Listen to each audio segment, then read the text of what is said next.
Hi student, आज lecture 3 पे पहुंचेंगे हम। लेक्चर 2 पढ़ चुके हैं आप लोग। लेक्चर 3 में हमने पहले ही बता दिया था कि हम तत्व के बारे में बताएंगे, तत्व की परिभाषा तथा परमाणु क्रमांक और परमाणु भार और तथा तत्व आवर्त सारणी के रूप में कैसे होते हैं। तबीयत खराब होने की वजह से 2 दिन लेक्चर नहीं दे पाया। सभी बच्चों से अनुरोध है कि चैनल को सब्सक्राइब करें और एक एक वीडियो देख के चलें, रेगुलर वाली। तो सबसे पहले हम बात कर रहे हैं तत्व की। तत्व की परिभाषा देखने क्या है, तो क्या है तत्व की परिभाषा कि समान आकार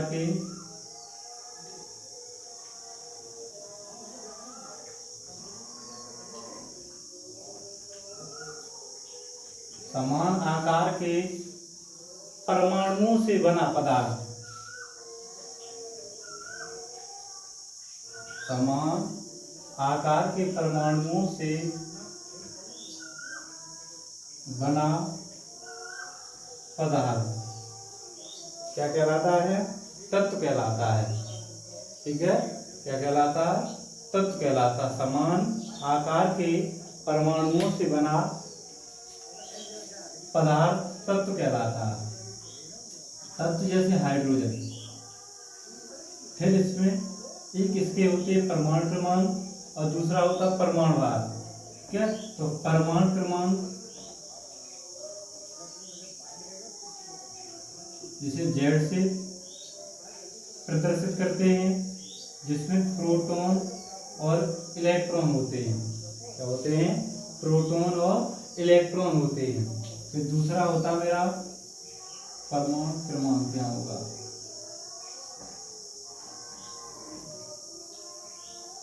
जिसे Z से दर्शाते हैं। फिर होता है मेरा परमाणु भार।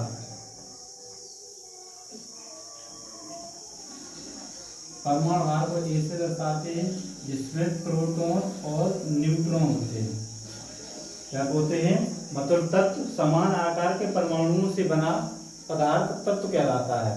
समान आकार के परमाणुओं से बना पदार्थ तत्व कहलाता है। तत्व में एक परमाणु क्रमांक होता है जिसे Z से दर्शाते हैं, जिसमें प्रोटॉन और इलेक्ट्रॉन पाए जाते हैं।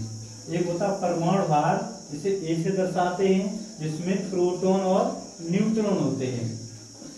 ठीक है, तो इसे लिखने का क्रम सबसे बढ़िया, जैसे हाइड्रोजन है, ये हाइड्रोजन परमाणु क्रमांक नीचे लिखा जाता है यहाँ पे, और परमाणु भार आपका लिखा जाता है A यहाँ पे। ये तो इसका फॉर्मूला होता है लिखने का। मगर कुछ आवर्त सारणियों में ऐसा भी लिखा आता है, जैसे हाइड्रोजन का परमाणु क्रमांक 1 है और परमाणु भार भी 1 है। जैसे सोडियम Na है, परमाणु क्रमांक 11 है और परमाणु भार 23 है। ऐसा भी लिखा हो सकता है, मगर सही तरीका इसका ये नहीं है। सही तरीका ये होता सोडियम 11 और यहाँ पे परमाणु भार 23। ठीक है, इसके लिए ये फॉर्मूला है। तत्व ये व्यवस्थित होते हैं एक आवर्त सारणी में। तो आवर्त सारणी के बारे में जानिए क्या है।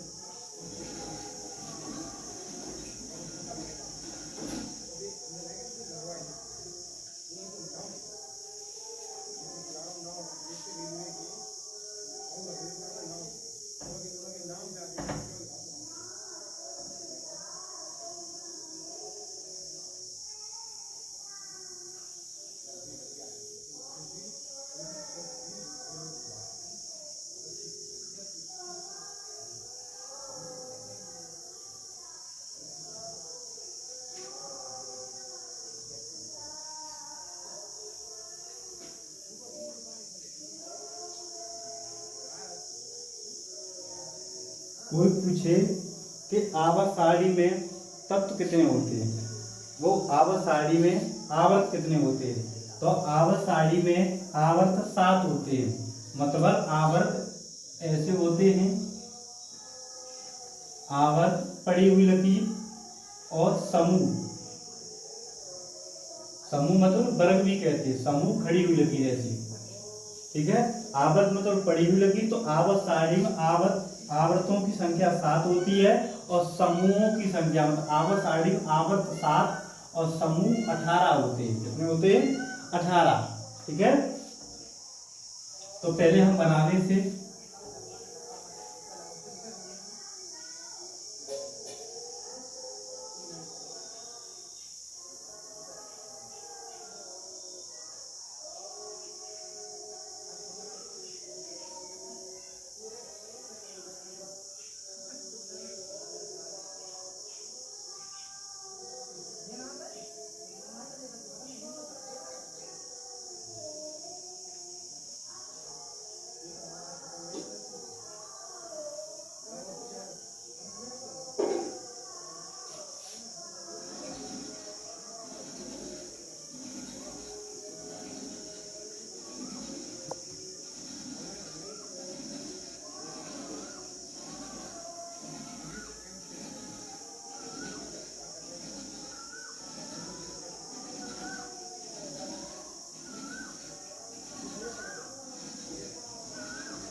ये आपकी आवर्त सारणी होती है जिसमें आवर्तों की संख्या 7 होती है और समूह 18 होते हैं। इसमें इसे बोलते हैं first A group, second A group, third A group, fourth A group, fifth A group, sixth A group, seven A group और 8 ए ग्रुप। ठीक है, फिर हम यहाँ बीच में चलते, ये आपका होता फर्स्ट बी ग्रुप और ये सेकंड बी ग्रुप। फिर यहाँ पर होता आपका third B group, fourth B group, fifth B group, six B group, seven B group, 8 B group. 8 B group में आपकी ये तीनों आ जाते हैं, 8 बी ग्रुप। ठीक है, ये तो पुराना तरीका है। कुछ नए तरीके आधुनिक आवर्त सारणी में आपको पढ़ने को मिलेगा 1 2 3 4 5 6 7 8 9 10 11 12 13 14 15 16 17 18, मतलब 18 समूह के बारे में पढ़ने को मिला है ऐसे करके। ठीक है, अब इसे भरने का तरीका अभी तो हम भर देंगे, बता देंगे। कल इसकी आपको एक ट्रिक मिलेगी। ठीक है, इसे भरने की एक सबसे अच्छी ट्रिक है, वो हम आपको बताएंगे। तो सबसे पहले जान लें कि ये दो लकीरें, ये first A second A group की, ये एस ब्लॉक तत्व में आती है। एस ब्लॉक के तत्व, मतलब एस ब्लॉक के तत्व में फर्स्ट ए और सेकंड ए समूह के तत्व आते हैं। फिर आता है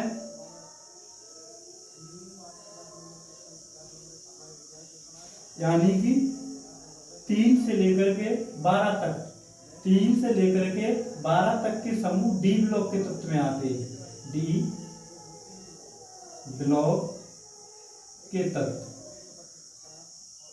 फिर आते हैं यहाँ पे आपके पी ब्लॉक के तत्व, पी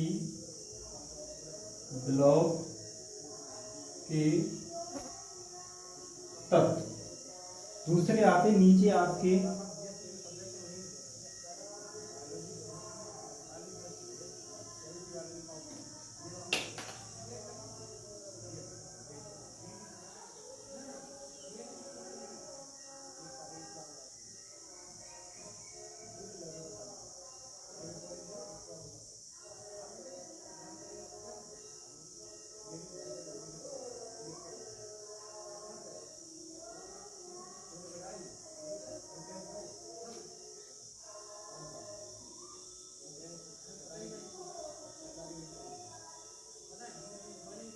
ये 14 होती हैं जो आती हैं आपकी एफ ब्लॉक में, एफ ब्लॉक एलिमेंट्स। ठीक है, ये 14 एफ ब्लॉक में आती हैं, हमने बता दी।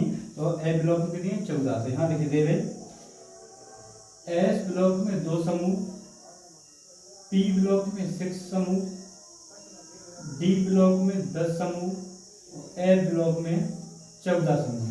और ये कहाँ से आते हैं हमने आपको ये बता दिया, क्योंकि एस ब्लॉक एलिमेंट्स में 2 समूह आते हैं, एक फर्स्ट समूह, एक सेकंड समूह। पी ब्लॉक में यानी कि थर्ड ए से 8 ए तक आता है, यानी कि 13 से लेकर के और 18 तक, मतलब 6 समूह आते हैं। 1 2 3 4 5 6 समूह। और डी में 10 समूह, एफ में 14। यही आपको आगे चल के इलेक्ट्रॉन विन्यास में पढ़ने को मिलेंगे। कहाँ मिलेंगे? इलेक्ट्रॉन विन्यास में पढ़ने को। इलेक्ट्रॉन विन्यास में आपने देखा है कि 1s2, तो s का 2 ही घातिक क्यों चढ़ाते हैं? क्योंकि s में ओनली 2 समूह होते हैं, और ऐसे 2p6 p पे 6 घातिक क्यों चढ़ाते हैं? क्योंकि 6 किस्में होती हैं आपकी, यानी कि 6 समूह होते हैं p ब्लॉक में, इसलिए इस पे घात चढ़ाते हैं। हम कर ले दूसरी बात यहाँ पे इसे भरने का तरीका। तो यहाँ कुछ ट्रिकें हैं, यहाँ पे कुछ ट्रिकें हैं भरने के लिए जो आपको दी जाएंगी अगली क्लास में। ठीक है, अगली क्लास में ट्रिक दी जाएगी यानी कि भरने के लिए, और हम भी भर दे रहे हैं आपके लिए। तो यहाँ भरा जाएगा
आपको ये भी है भरने का तरीका। ठीक है, तो एस ब्लॉक तत्व में परमाणु क्रमांक हमने बताया, आवर्त सारणियों ऊपर भी लिख देते हैं। 1, यहाँ होता 2, 3, 4, 5, 6, 7, 8, 9, 10, 11, 12, 13, 14, 15, 16, 17, 18। ये ऐसे भरते चले जाओगे। और इसका सबसे सरल तरीका है कि 8, 8, फिर 18, 18, 32। तो एस ब्लॉक के तत्व में 8, 8, 18, 18, 32 भरने का तरीका। मतलब 3 में 8 जोड़ेंगे 11, 11 में 8 जोड़ेंगे 19, 19 में 18 जोड़ेंगे 37, ऐसे करके धीरे धीरे भरते चले जाएंगे। पहले पी ब्लॉक में 8, 18, 18, 32 ये एक ट्रिक होती है भरने की। इसे कल लिखा देंगे। ट्रिक जैसे है लीना के रबड़ी से फरियाद, बेटा मांगे काला साग पापड़ा जी। दूसरी बात है कि हम संयोजकता भी निकालना बताएंगे आपके लिए। तो उससे पहले है कि हम संयोजकता लिख दें। तो एस ब्लॉक के फर्स्ट ग्रुप की संयोजकता 1 होती है, ठीक है, और एस ब्लॉक के सेकंड ग्रुप की संयोजकता 2 होती है। एस ब्लॉक के थर्ड, पी ब्लॉक के फर्स्ट ग्रुप की संयोजकता 3, फिर 4, फिर 3, 2, 1, इसकी 0 होती है, ठीक है। दूसरी बात आती है कि यहाँ पे उपधात, अधात, धात, धातु में प्लस में होती है, उपधातु में माइनस में होती है, और धातु में प्लस माइनस दोनों में होती है। जिसपे ऐसा गोला कर दे वो तो उपधातु है आपकी। ये उपधात, ये उपधात, ये उपधात, ये उपधात और ये उपधात, इसके साथ में ये उपधात और ये उपधातु है। इतने पे गोला किया, ये सारी उपधातुएं हैं और उसके उधर वाली अधातुएं हैं और उसके इधर वाली सारी क्या आपकी धातुएं। धातु हमेशा प्लस में होती है, इसलिए संयोजकता भी प्लस में होगी और इसकी संयोजकता भी माइनस में होगी, ठीक है। बताएंगे क्यों होती, सारी बात आपको मिलेगी, ठीक है। लेक्चरों को देखते रहें और सिर्फ हाइड्रोजन को छोड़ के, हाइड्रोजन एक धातु, हाइड्रोजन को छोड़ करके सारी ये दरबारी धातुएं हैं, ठीक है। लेक्चर देखते रहिए, आगे आपको ऐसी वीडियो आती रहेंगी। ये बेसिक खत्म हो जाएगा, बेसिक खत्म होने पार्ट बाय पार्ट आपको वीडियो मिलेगी सबसे अच्छी, ठीक है। और दूसरी बात है कि आप चैनल को सब्सक्राइब करें और लाइक करें, बस आपसे एक यही उम्मीद है।